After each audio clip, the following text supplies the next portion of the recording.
was 62 years old when she came into this world on a rainy October morning in Chicago. The hospital room smelled of coffee and antiseptic, and my son Daniel, still in his scrubs from the night shift, placed that tiny pink bundle in my arms and said, "Mom, meet your granddaughter. Meet Lily. She weighed 6 pounds and 4 ounces, had a tuft of dark hair that stuck straight up like a little flame. And when she opened her eyes for the first time, they were the exact shade of blue my late husband, Michael, used to call sky after storm. In that moment, something inside my chest cracked open and rearranged itself forever. People told me I was too old to start over. My own daughter, Emma, was already married and living in Seattle.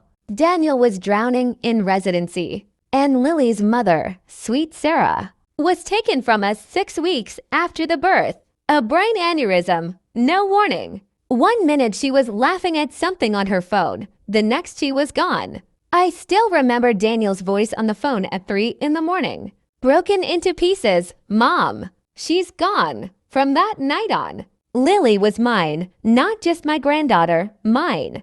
I learned how to warm bottles at 2 a.m. again. I learned which lullabies made her stop crying and which ones made her smile in her sleep.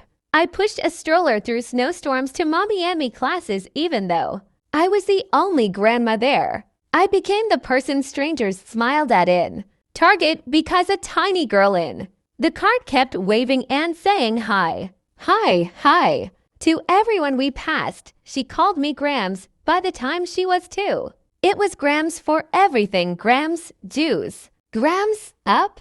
Grams, look. I drew you a dinosaur wearing lipstick. Lily grew like wildflowers grow, fast, messy, beautiful. One day she was learning to walk along the couch. The next she was racing her tricycle down the driveway shouting, "Watch me fly, Grams." She collected rocks the way other kids collected toys. Our kitchen counter was always covered in her treasures, smooth. Lake Michigan stones she insisted had magic powers. She named them.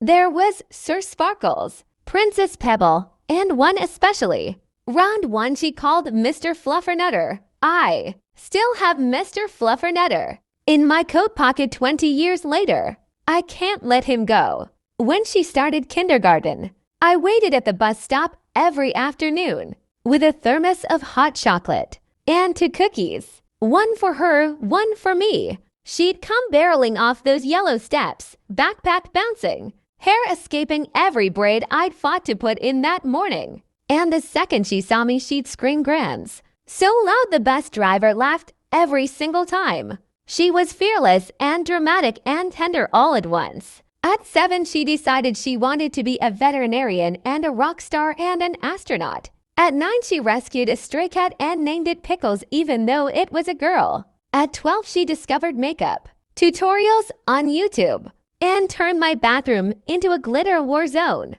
We fought, of course we fought, about screen time, about ripped jeans, about the boy who kept texting heart emojis at 11 at night. She'd slam her bedroom door and I'd stand outside it whispering, "I'm still here when you're ready," until one morning I'd wake up and find her curled against me like she was 5 again, whispering, "I'm sorry. Grams, you're my best friend."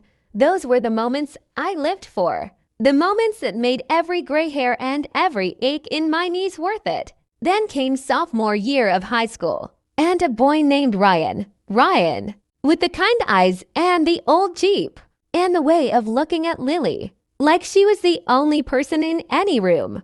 At first it was just steady sessions, then movie nights. Then I'd find them on the porch, swing at midnight sharing earbuds and laughing at something I was too old to understand. One spring evening, Lily sat me down on the living room couch, held both my hands the way she did when she was little and about to ask for something huge, and said, "Grams, I love him, like really love him.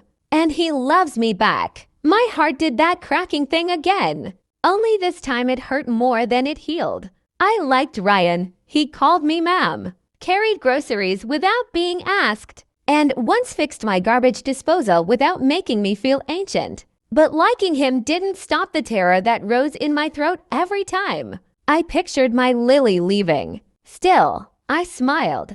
I baked lasagna the night he officially asked Daniel for permission.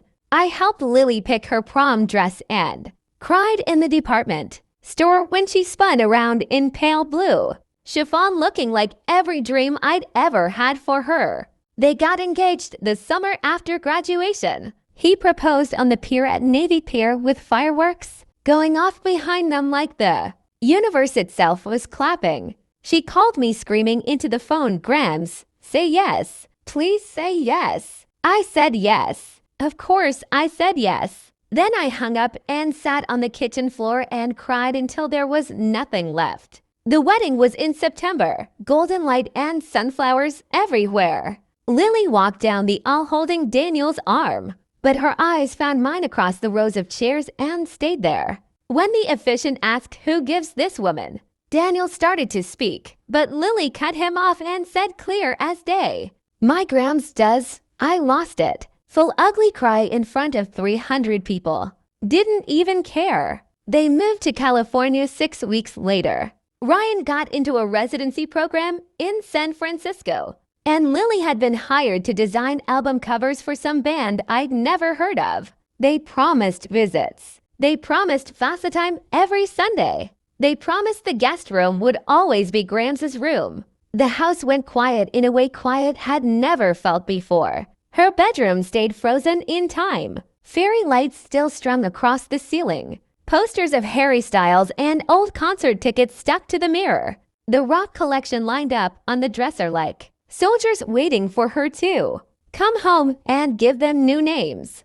I left it exactly as it was. Some nights I still go in, sit on the edge of her bed, and talk to the empty room like she's hiding under the covers waiting to scare me with a monster roar like she did when she was 8. The calls flowed down the way they always do. Life is loud on the other coast. New jobs, new friends, new everything. I never complained. I sent care packages full of her favorite oatmeal raisin cookies and the little tins of balm she likes for her tattoos. I learned how to use emojis so my texts wouldn't look ancient. Then one Tuesday night in February, my phone rang at 11:47 p.m. California time. I knew before I even saw her name. Mothers and grandmothers, we just know.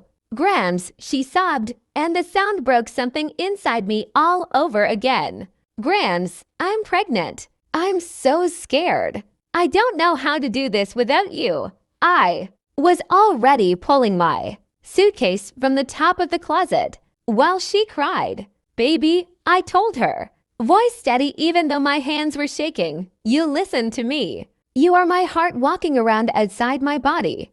Wherever you are, that's where I am. I'm on the first flight tomorrow. You hear me? Grams is coming." I flew out the next morning and stayed 3 months. I held her hair when morning sickness hit. I rubbed her feet when they swelled. I went to every ultrasound and cried every single time I heard that tiny heartbeat. When little Ava was born, blue-eyed and screaming, Lily looked at me with tears streaming down her face and whispered, "Mom never got to hold her. You're the only grandma she ever have." I held that baby like I was holding my own child all over again. And I knew I would move mountains for her the same way I moved them for Lily. Years kept passing. Ava grew. Then came Noah. Then Sophie. 3 little California kids who called me Grams over FASA time and sent me drawings of stick figure me with giant hearts. I flew out every chance I got. Birthdays,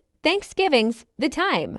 Ava broke her arm. The time. Noah learned to read and wanted to read me his whole dinosaur book over video call. Every trip I packed Mr. Fluffernutter in my carry-on like a talisman. Lily and Ryan built a beautiful life. Big house with a lemon tree in the backyard. Successful careers. Friends who felt like family. And every time I visited, Lily would pull me aside at some point, hug me tight, and say, "I miss you every single day." Grams, I'd laugh and tell her I missed her more. But inside I was counting down the hours until I had to board another plane east and leave my heart on the west coast again. I'm 85 now. My knees don't work like they used to. My hands shake when I try to braid Sophie's hair the way I braided Lily's. But last month, Lily called and said the words I never thought I'd hear.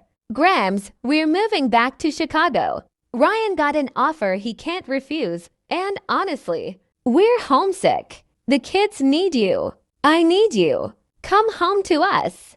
They bought a house 10 minutes from mine with a big bedroom on the ground floor and a ramp already installed just in case. Ava starts second grade at the same elementary school Lily went to.